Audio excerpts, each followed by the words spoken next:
Right, so as you can see now, done majority of the carpeting. It's anywhere where you can see that's left is going to have panels with a material, like a hessian material, wrapped around it to just give it a bit of a textured finish. What we're going to do now, and if you can see behind me there, I've got Unistrut. It's used in the electrical industry for carrying cables about.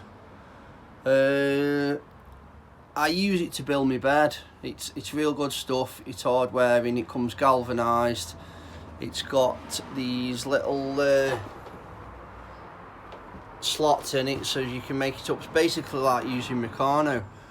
So basically, what we've done is, up to now, we've just cut the two Unistruts, as you can see there, along the sides, and they're going to be riv nutted into the actual van, and then we can build up with these little brackets.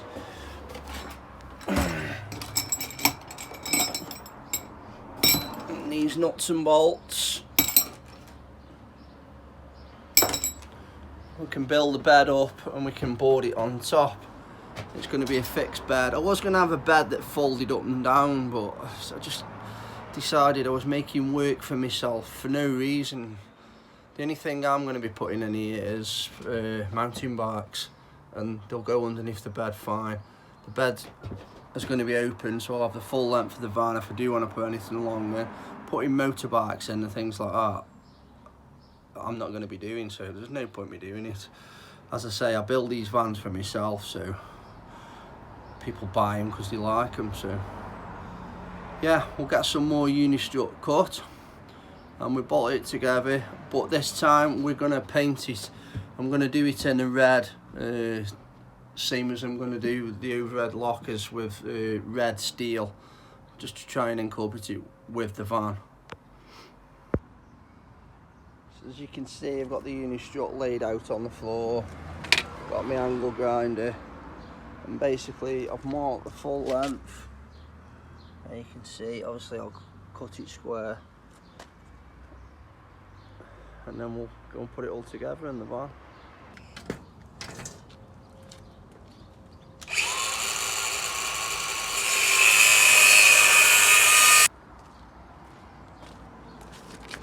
There you go, nice and square. Slotted two pieces of them together so you can cut two at the same time, get them exactly the same length. And we'll go and bolt it all together. So, just about spray them now. Got some red Amorite. I have given them a rub over, some sandpaper and a wipe down because they're covered in grease. The paint won't stick, you can see the shit that's come off them. Give them a right good rub over. If you've got any alcohol, just give them a wipe down first. And then get them sprayed, wait for them dry, and then we can put them together.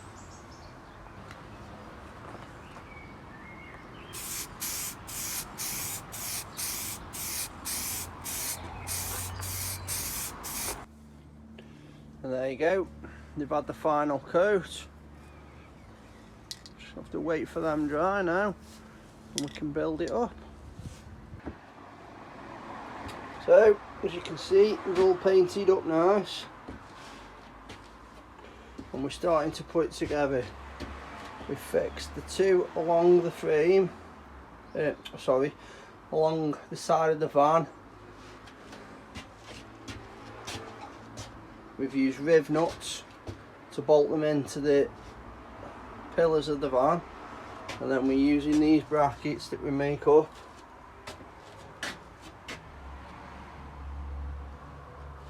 Bolts it all together, and then the boards will go on top of that. Crack on with it. And there you go, bed's constructive out of Unistrut. I'll tell you what, you got one of these things, make your life a lot easier, or even just a normal impact driver with an end to go on a socket. But yeah, that's it. And basically we'll cut the board now to go on that. I'm going to use this tiger board, this stuff. We'll cut it, we'll drill some holes in it and probably router the edges off the holes, make them nice and neat. We need holes for some airflow from underneath. The last one I used to just turn the mattress every now and again, but I'm going to take the time to drill the holes this time. Looking good. Right folks, we're on to plumbing now. We've got a pump, a regulator, got a filter at the end, and we're using this John Guest stuff. It's like a semi-rigid pipe. It's similar to what I use on site for plumbing. Obviously it's not 15mm, it's 12mm bore I think. Exactly the same stuff really, apart from different size. It's all push fit. What we're going to do is we've got this tank, a 70 litre 3-armour tank. We're going to come out of that. Now we can't use the push fit coming out of the tank, so we'll use hose. And we'll come out, we've got the hose fitting here with the tank. It's just in there. You see it's got a little nozzle that'll go right to the bottom of the tank. That's got to be drilled through the tank. Then we'll come out of the tank with a piece of hose onto that fitting at the end there. It'll come up through the filter, the pump will suck it through, the regulator will regulate the pressure. We can add so many psi in that valve in the top, and then from there it'll come up and across, and the sink's going to be over there, so we've got to get it over there somehow. Here's another little one for you, the noise you can hear in the background. We've just fitted this Extron's ceiling monitor. It's got built-in Android, so we can Bluetooth it. It's just Bluetoothing through my phone now. I'm picking up YouTube, just watching some videos from YouTube. A cracking little system. Just built-in speakers, or you can connect it to the stereo and have it coming through the stereo speakers. Absolutely bolting fine. Real good find. I suggest you get on the Extron's website and buy one. Make sure you put a cable in live and an earth. You can actually wire it up to the door lights as well, so when you open the door the lights come on, because there is lights on it as well. Cool, eh? Back to the plumbing. Right folks, now time to build some units underneath this bed. Now this, basically, it's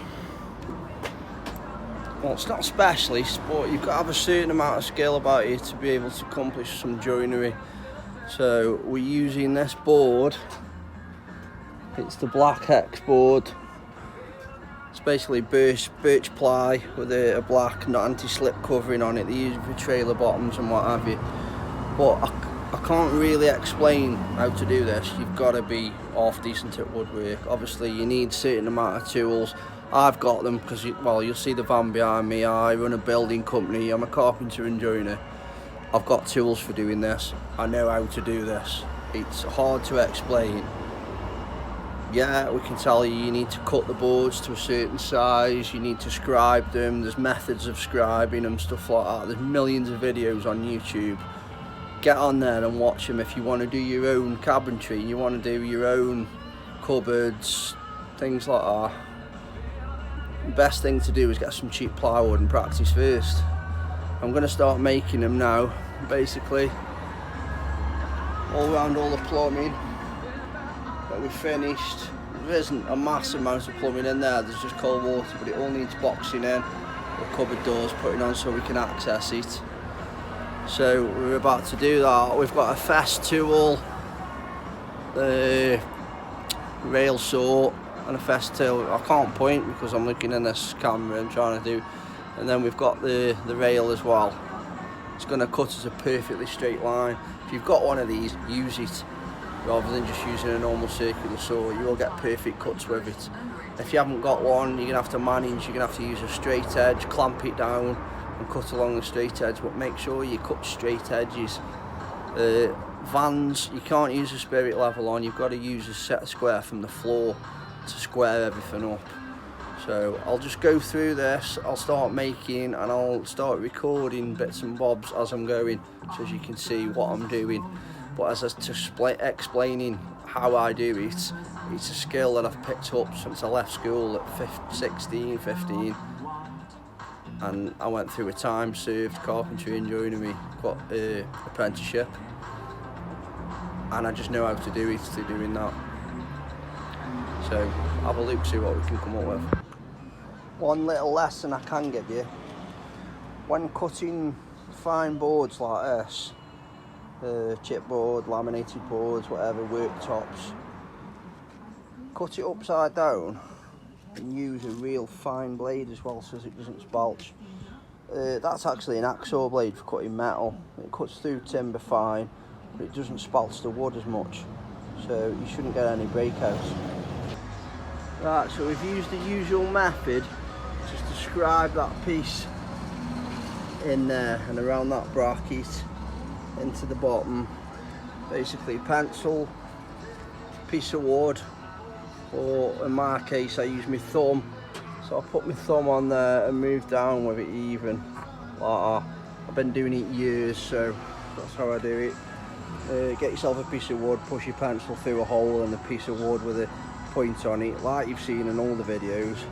Scribe it in there. I've left it long now, and I've run, forget the traffic, I've run a straight edge across the outside of that tank, because I want it to be tight against that tank. Sorry. And then that'll run up to that back of that board, and I can square up off that board, and that's where I'm going to cut that board, so as it creates the box around that tank and around the compressor and the pump and what have you. So we've transferred that mark around. Obviously it's the second one, because the other one's the inside of the timber. Right, and you need to square that up. If you haven't got a set square, you need one for doing vans. Everything is basically squared up from the floor. You can't use a spirit level because the van might not be level. Get yourself a set square. If you've not got one, make one out of a piece of plywood. You've got to use a square. So we'll mark that now with the set square. Cut it square with the saw and the rail, and then we'll work the front piece of the box, screw it all together. And my idea is I'm going to screw it end to end, because it's a better fixing, and then we're going to put aluminium angle up the corners to cover the screw holes. So as you can see now, this plywood is square to the floor. There's a gap at the bottom, more as at the top. So basically what I will do is I'll take my pencil and I'll arrange it so it's at the end of the gap with my finger against the board there, and then I will run up that. Right, so, and that'll give me my scribed line. Coughing here, I've just had my COVID jab. Shouldn't be working really, but I'm bored. So that gives me my scribed line now. I can cut along that and that'll fit against that piece of wall perfectly. So there you can see now I've got my sides cut. I've just got to cut the front and cut the openings out for any doors that I'm putting in it. I have ordered some plastic access panels that you use on boats, so hopefully I'm going to cut those out as soon as they arrive. I may need a slightly bigger door at the top or something, some storage. We'll see what works out when we get the front cut. Now you can see I've cut the front, and I've just screwed it on there for now. Obviously then I can mark out where I need my hatches, cut them out quite easily. Probably take it off, cut it out on the benches. Right, what I'm doing here now is I'm going to route a slot through the board. I'm going to put a light behind the water tank, so I can hit the switch, light the water tank up and see how full the tank is, see how much water's in there. plastic doors just turned up off eBay, so that is going to go there. And then I've ordered a round one in order so I can get in at the tank and clean it out. That's going to go there. I've checked the measurements on the listing. Hopefully it's correct. So we've put a straight edge on there now, and we're just going to run the router along that to create that groove that I've marked out. And there you go. I've run the router across that. Loads of shallow passes, not done it in one because it's a small router and it'll just be a far neater cut. If you look at that cut, lovely and neat. And then we'll put the light on top of the tank and that'll light up and we'll be able to see how full the tank is. So obviously for the compressor, and then I've took a water line off the water pump for a jet wash. I've got these, they're hot and cold for MIG welding. You can buy them on eBay or from welding suppliers, and they're quick connected. Obviously you get that bit and you get that bit. That bit goes in your hose and it just plugs into there.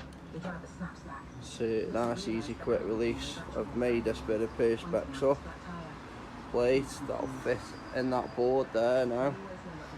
It'll connect up to these hoses and then have a quick release hose and then a quick release hose for the compressor as well. Choose a colour for one, choose one colour for the other. Fit that in the box, and then that's how we connect the compressor and the jet wash up. And there you go. Connected the red one up to the the red one up to the water and the blue one up to the compressor. Got the filler cap in there. Also put a USB charging point. I'll put a little basket down here, and then I can charge me riding lights up and stuff. Just keep them on charge permanently. Obviously we've got the cupboard there that's got catches on. Obviously we can go at the pump and everything in the compressor, and obviously we've cut that out there, and we have also got another one of these black opening access panels to go over that. It should be here soon. And then we've got the slot, and obviously we can see the tank in that, see whether it's full or not. We're going to put a light in, we'll put a little switch here somewhere. Right, so this side's going to need a little bit different. So we've had to do a bit of cabinetry. We've basically got that side where all the electrics are going to be, and this side where there's going to be some storage shelves, put my helmets and bits and bobs and stuff. So it's had to be built up before it goes in. Hurry, offer ends 31st of May. As opposed to the other side. Boiler. Conditions apply. Alright, so it's all gone together, and that's basically how it's going to look. So I've got shelves there for storage, helmets and stuff, and obviously all my electrics there is easily accessible.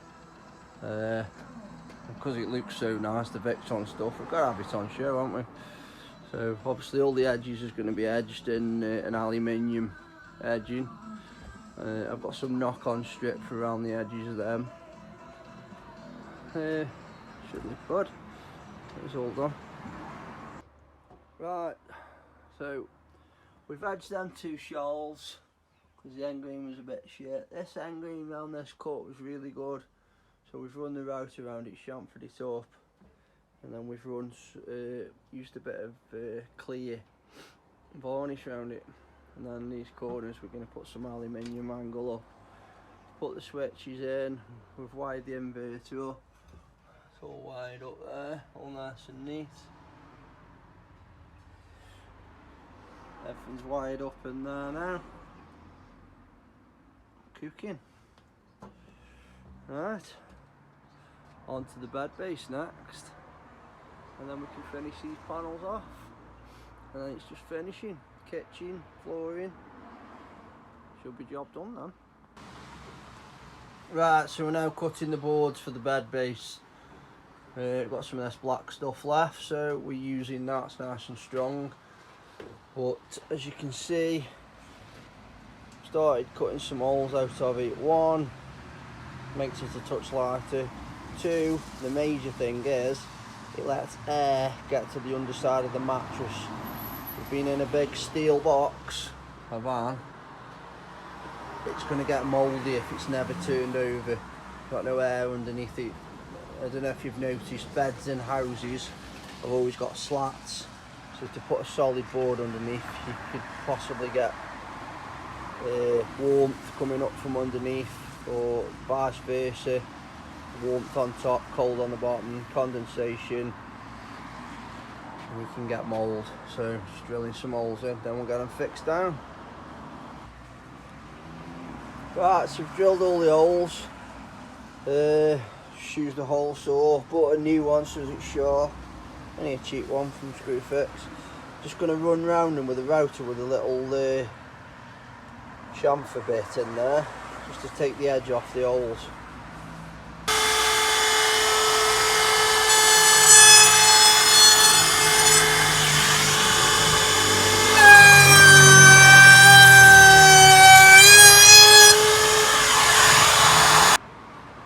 There you go, base in, holes drilled, chamfered off. Still a bit dusty, obviously we'll clean that off. We'll do the back two boards as well. And then that's the bed base done. There you can see I'm just doing the last board now. Just run the router around that one. The others are all done. That'll give good ventilation for the mattress. And when it's done, we'll get it fixed down. Probably do a uplift at the front, and then perhaps one at the back as well. Took the covers and stuff under. Who's that pushing at the gate? Hey up, Eddie. Are you watching, mate? Being a good boy, helping out. Good boy.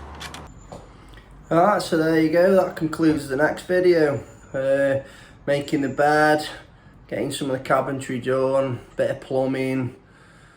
Let us know what you think, give us some feedback, give us a thumbs up, like and subscribe, all the usual stuff. And see you again for the next one, eh?